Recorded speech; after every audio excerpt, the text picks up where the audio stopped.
Welcome everybody. Today we're going to be looking at IELTS 8 Reading Test 1. First, we will be looking at Reading Passage 1, and then Reading Passage 2, and finally Reading Passage 3.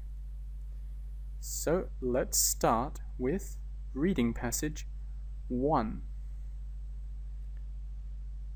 Normally, you should spend about 20 minutes on questions 1 to 13, which are based on the reading passage below. A chronicle of timekeeping. A chronicle is like a collection of words, a collection of writings. Our conception of time depends on the way we measure it. According to archaeological evidence, at least 5,000 years ago, and long before the advent of the Roman Empire, the Babylonians began to measure time, introducing calendars to coordinate communal activities, to plan the shipment of goods, and, in particular, to regulate planting and harvesting.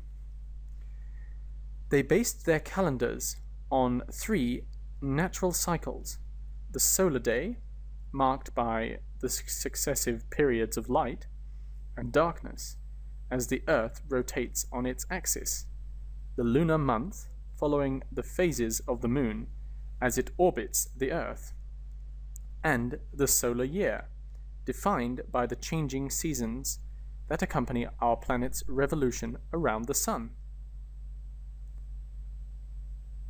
Before the invention of artificial light, the moon had greater social impact, and for those living near the equator in particular, its waxing and waning was more conspicuous than the passing of the seasons.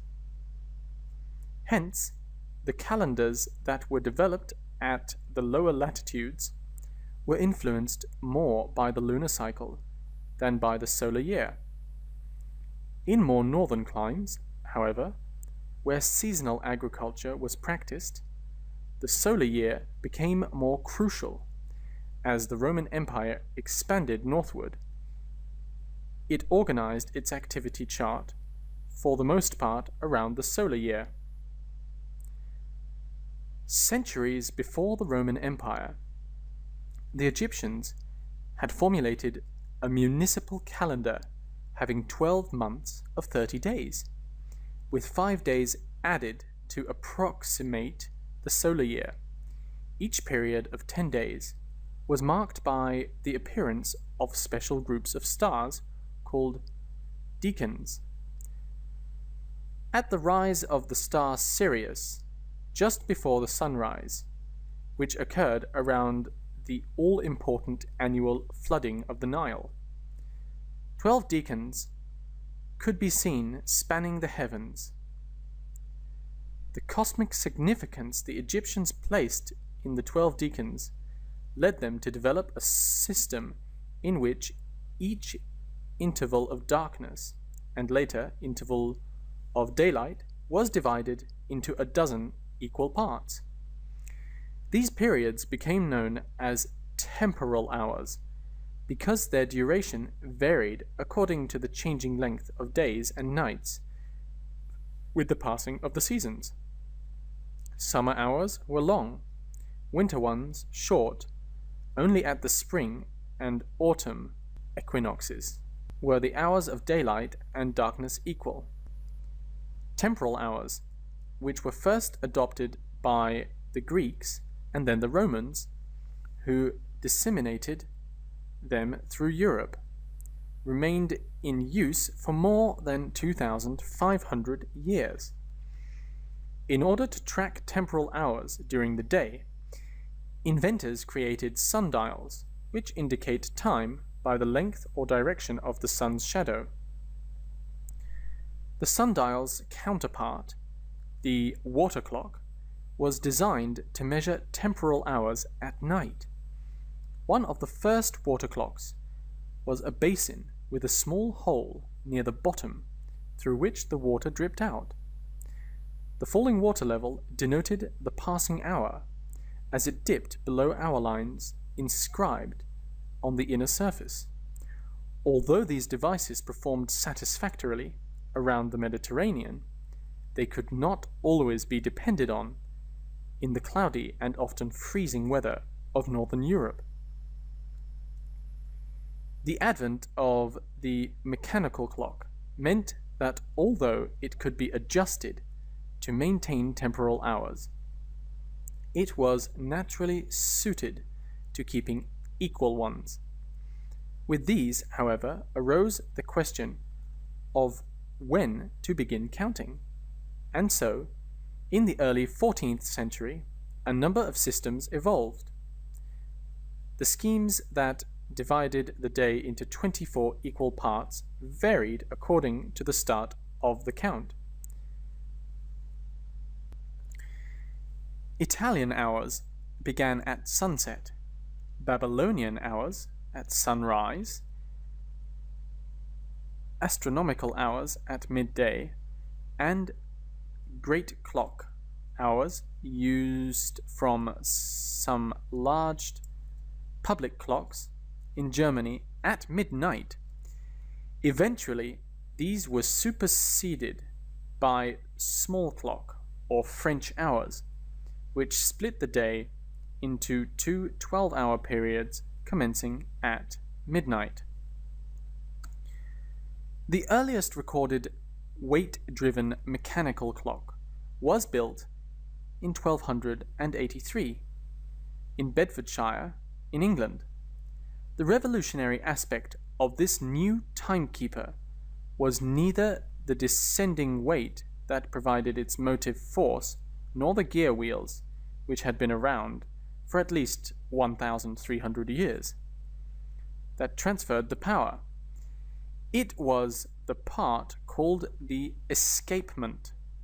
In the early 1400s came the invention of the coil spring, or the fuse, which maintained constant force to the gear wheels of the timekeeper despite the changing tension of its main spring. By the 16th century, a pendulum clock had been devised, but the pendulum swung in a large arc and thus was not very efficient. To address this, a variation on the original escapement was invented in 1670 in England. It was called the anchor escapement, which was a lever-based device shaped like a ship's anchor. The motion of a pendulum rocks this device so that it catches and then releases each tooth of the escape wheel, in turn allowing it to turn a precise amount, unlike the original form used in early pendulum clocks. The anchor escapement permitted the pendulum to travel in a very small arc. Moreover, this invention allowed the use of a long pendulum which could beat once a second, and thus led to the development of a new floor-standing case design, which became known as the grandfather clock. Today, highly accurate timekeeping instruments set the beat for most electronic devices. Nearly all computers contain a quartz crystal clock to regulate their operation. Moreover, not only do time signals beamed down from global positioning system satellites calibrate the functions of precision navigation equipment, they do so as well for mobile phones, instant stock trading systems, and nationwide power distribution grids. So integral have these time-based technologies become to day-to-day existence that our dependency on them is recognized only when they fail to work. Okay, now we have read the entire reading, and it has taken about 10 minutes. So that is normal, and you have 10 minutes left to answer the questions. We are looking carefully at why each answer is the way it is, and we are going to study where to find the answer in the text. So, questions 1 to 4. Reading passage 1 has 8 paragraphs. A to H. Which paragraph contains the following information? Number 1. A description of an early timekeeping invention affected by cold temperatures. And the answer is paragraph D. So, here, one of the first water clocks was a small basin with a small hole near the bottom through which the water dripped out. This is describing an early clock, and if you look further down, it says, although these devices performed satisfactorily around the Mediterranean, they could not always be depended on in cloudy and often freezing weather of Northern Europe. So here, a description of an early timekeeping device, and it did not like cold temperatures. Freezing didn't work well. Okay, question 2. An explanation of the importance of geography in the development of the calendar in farming communities. Paragraph B. So here it says that the calendars were developed at lower latitudes, and these were influenced by the lunar cycle and not by the solar year so much. So this is saying that depending on where you are in the world, they had to change these different types of calendars. In more northern climes, there was seasonal agriculture, and the solar system became more important. And in the north, everything was based around the solar year also. So we learned that in different places in the world, it changed the way they used calendars based on which geographical location they were in.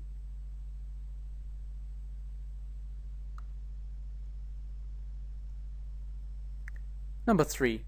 A description of the origins of the pendulum clock. Paragraph F. The earliest recorded weight-driven mechanical clock was built in 1283 in Bedfordshire in England. And this paragraph starts to talk about every type of clock that preceded the pendulum clock. So it is talking about the history of how we came to create the pendulum clock and what we had before. Question 4.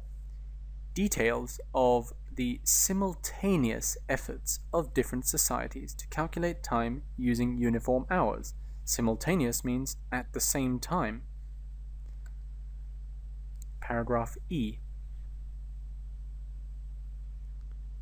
The advent of the mechanical clock meant that although it could be adjusted to maintain temporal hours, here we're talking about temporal hours, it was naturally suited to keeping equal ones. Now we can see that the schemes that divided the day into 24 equal parts varied according to the start of the count. And here we have a list of how each country tried to simultaneously have equal hours.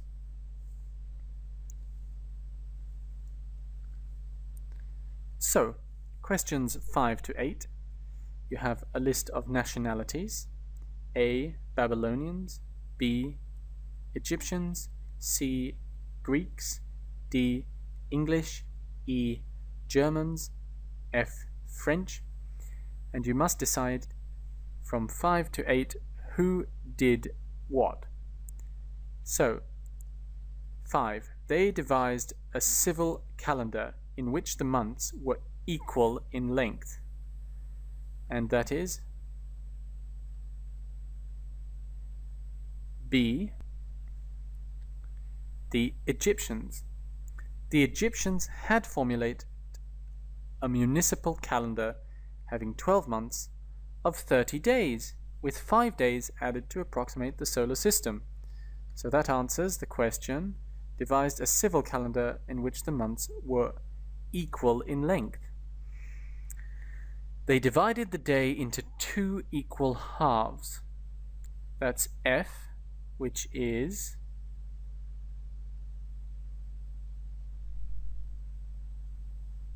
eventually these were superseded by small clock or French hours, which split the day into 2 12-hour periods commencing at midnight.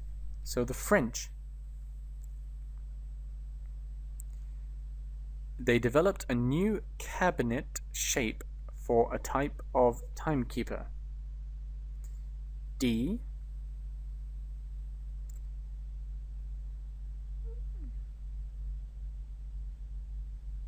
So we know that they made the original escapement was invented in England, and this allowed also for them to develop a new floor standing case design, and these were still the English.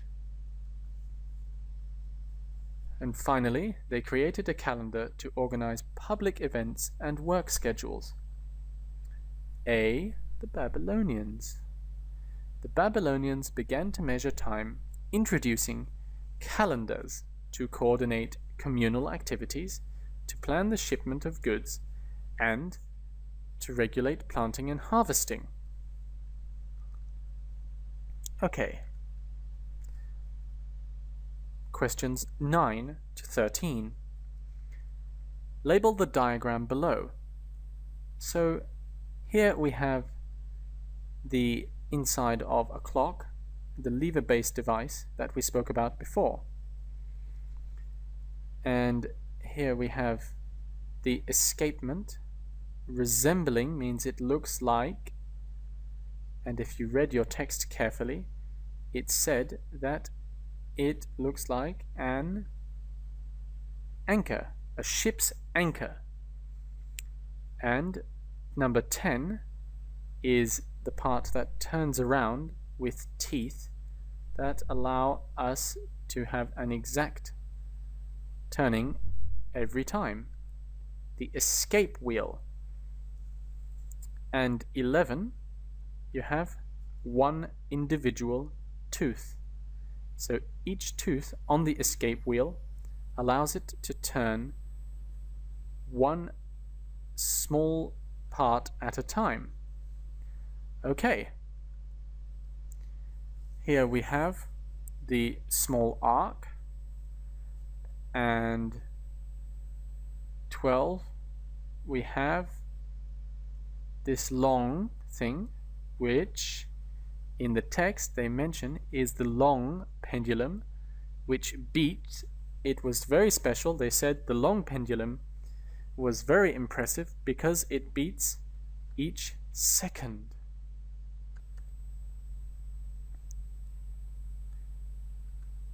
Thank you very much. I hope you've enjoyed, and I will see you in part 2.